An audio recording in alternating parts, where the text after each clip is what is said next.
Hari Jumat setelah Hari Raya Corpus Christi kita rayakan sebagai Hari Raya Hati Yesus yang Terkudus atau Sacred Heart of Jesus.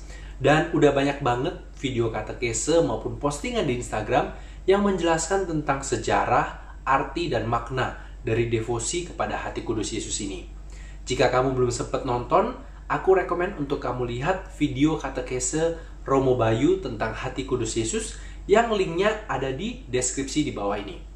Nah, apa yang pengen aku bahas di video kali ini sepertinya masih belum banyak dibahas di akun-akun Katolik lainnya, yaitu apa hubungan, jika ada hubungannya, antara devosi kepada Hati Kudus Yesus dan devosi kerahiman ilahi, yang juga baru saja kita rayakan pada hari Minggu setelah Minggu Paskah kemarin. Apakah kedua devosi ini saling berhubungan? Apakah kedua devosi ini saling berkompetisi satu sama lain? Mana yang lebih penting dan mana yang harus kita lakukan? Untuk menjawab pertanyaan-pertanyaan ini, ada jawaban singkat dan ada jawaban panjangnya. Jawaban singkatnya sama-sama penting, karena kedua devosi ini adalah permintaan Yesus sendiri. Devosi Hati Kudus Yesus sangat erat berkaitan dan sejatinya tidak bisa dipisahkan dari devosi kerahiman ilahi. Namun meski demikian, kedua devosi ini tetap adalah dua hal yang berbeda. Nah, bersama-sama dalam video ini kita akan melihat apa yang membuat kedua devosi ini sangat erat dan tidak bisa terpisahkan satu sama lain, dan apa perbedaan yang ada di antara kedua devosi ini yang saling melengkapi satu sama lain. Lalu di bagian akhir, apa yang bisa kita lakukan sebagai umat Katolik untuk menjalani kedua devosi ini secara bersamaan. Yang pertama, devosi Hati Kudus Yesus dan kerahiman ilahi ini sangat erat kaitannya satu sama lain. Tidak lain adalah karena Yesus hanya punya satu hati. Nah, pertanyaannya mungkin yang langsung muncul di kepala kita adalah, kerahiman ilahi kok hati? Jika kita melihat kata kerahiman dalam bahasa Inggris, yang digunakan adalah kata mercy, yang berasal dari kata misericordia dalam bahasa Latin. Misericordia pun berasal dari penggabungan antara dua kata, yaitu miseri atau penderitaan dan cor atau cordis yang berarti hati. Sehingga kerahiman ini tidak lain adalah sesuatu yang keluar dari hati yang ikut menderita. Hati yang ikut merasakan apa yang kita rasakan. Lalu pertanyaannya adalah, seperti apakah hati Yesus? Katekismus mengatakan bahwa hati adalah sebuah pusat diri kita yang tersembunyi, a hidden center of ourself. Dan dalam kehidupan sehari-hari pun, kita belum bisa dikatakan untuk benar-benar telah mengenal seseorang kalau kita belum tahu apa isi hatinya. Jadi bagaimana kita bisa mengenal Yesus? Tentu yang pertama melalui apa yang tertulis dalam kitab suci. Sekali lagi kamu bisa menonton video katekese Romo Bayu, karena di situ Romo sudah menjelaskan dasar-dasar Alkitabiah akan devosi Hati Kudus Yesus ini. Nah, yang berikutnya, Yesus dengan segala kebijaksanaannya memutuskan untuk lebih meyakinkan kita lagi, sehingga pada tahun 1670, ia menampakkan diri dan memperlihatkan hatinya kepada Santa Margareta Maria Alacoque. Hatinya yang membara dengan kasih hingga rela menanggung segala luka dan tusukan, bahkan sampai tertancap pada kayu salib. Yesus menunjukkan hatinya, bagian yang terdalam dari dirinya, yaitu hati yang mengasihi kita. Lalu pada awal abad ke-20, sekitar tahun 1930-an, Yesus kembali mengunjungi Santa Faustina dan menunjukkan apa yang terpancar dari hatinya yang maha kudus ini adalah kerahimannya. Yesus bahkan mengatakan, "Putriku, ketahuilah bahwa hatiku adalah sang kerahiman sendiri." Inilah sebabnya kedua devosi ini, Hati Kudus Yesus dan kerahiman ilahi, adalah hal yang sangat erat dan tidak bisa dipisahkan satu sama lain. Kita bisa menyimpulkan bahwa Hati Kudus Yesus adalah hati Yesus yang nyata, yang penuh dengan kasih. Dan kasih ini adalah kasih yang penuh dengan kerahiman. Kasih yang bukan hanya diam dan menunggu, melainkan kasih yang turun, kasih yang merangkul, kasih yang ikut merasakan apa yang kita rasakan. Sadar atau tidak, di dalam kitab suci pun sejak awal penciptaan hingga manusia jatuh dalam dosa, lalu Yesus datang untuk menebus kita semua. Semua ini adalah bentuk kasih Allah yang Maha Rahim. Allah yang datang untuk menebus dan menyelamatkan kita yang lemah, kita yang terluka, kita yang masih berdosa. 1 Yohanes Paulus kedua pernah mengatakan dalam ensiklik Dives in Misericordiae bahwa kerahiman adalah nama lain dari kasih. Mercy is love's second name. Oleh karena itu, kedua devosi ini, Hati Kudus Yesus dan Kerahiman Ilahi, sama-sama mempunyai tempat yang sangat istimewa di dalam hidup gereja. Lalu yang kedua, meski kedua hal ini tidak bisa dipisahkan satu sama lain, namun bukan berarti bahwa keduanya adalah hal yang sama.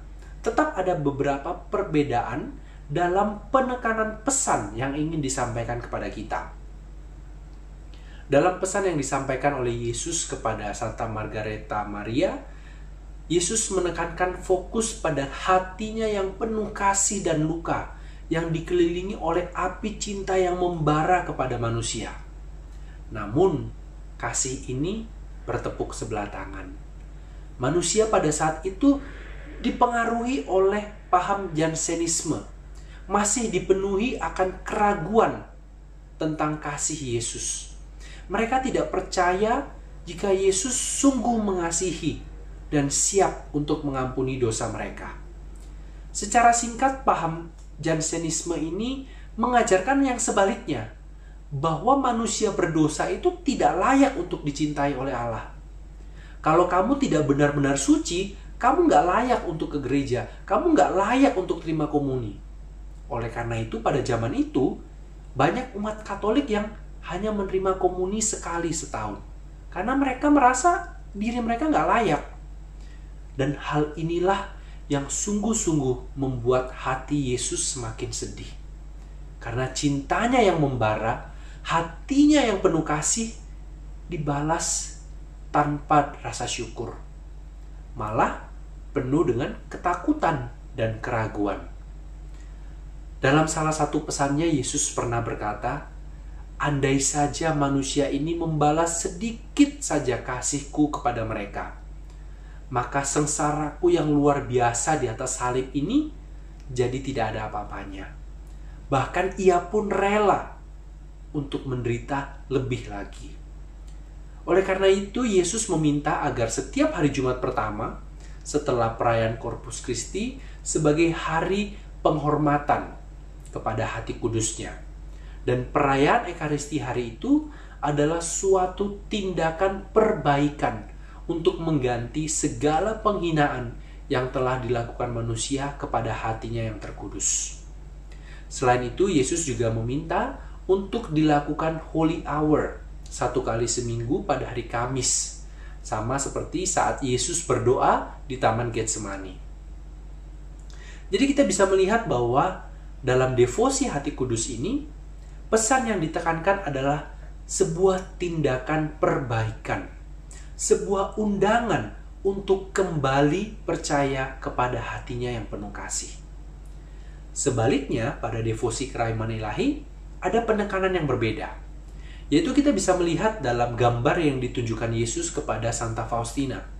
Kali ini Yesus menunjukkan dirinya seakan-akan sedang berjalan mendekati kita. Tangannya memberikan berkat, bahkan sebelum kita memintanya. Kedua cahaya yang terpancar dari hatinya seakan sedang mencari kita yang sedang berada di dalam kegelapan. Yesus pun menyampaikan pesan ini bagi kita semua para pendosa melalui Santa Faustina. Jangan takut akan juru selamatmu, hati jiwa yang berdosa. Akulah yang pertama mengayunkan langkah untuk datang kepadamu.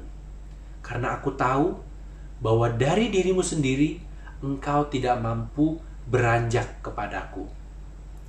Di sini pesan yang ditekankan Yesus adalah percaya. Percaya kepadanya. Jesus, I trust in you. Yesus pun lanjut berpesan, betapa aku sangat mengasihi jiwamu. Aku telah mengukir namamu pada tanganku. Laksana luka yang parah, engkau tergores di dalam hatiku. Kerahimanku lebih besar dari dosamu dan dosa-dosa seluruh dunia. Aku membiarkan hati kudusku ditikam dengan tombak, dan dengan demikian membuka lebar mata air kerahiman bagimu. Kedua devosi ini memiliki penekanan pesan yang berbeda namun saling melengkapi, agar kita sungguh-sungguh mengenal dan percaya kepada kasih yang penuh kerahiman yang mengalir dari hati kudus Yesus. Lalu yang terakhir, semoga Anda belum ketiduran sampai di sini. Malah harusnya kita semakin bersemangat untuk berjaga-jaga bersama dengan Yesus. Jadi bagaimana kita sebagai umat Katolik harus melakukan devosi ini jika keduanya sama-sama penting?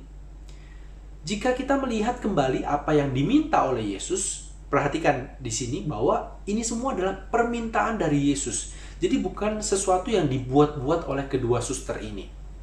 Dalam devosi hati kudus Yesus, Yesus meminta untuk ada perayaan hati kudus Yesus, yaitu pada hari Jumat, setelah perayaan Corpus Christi.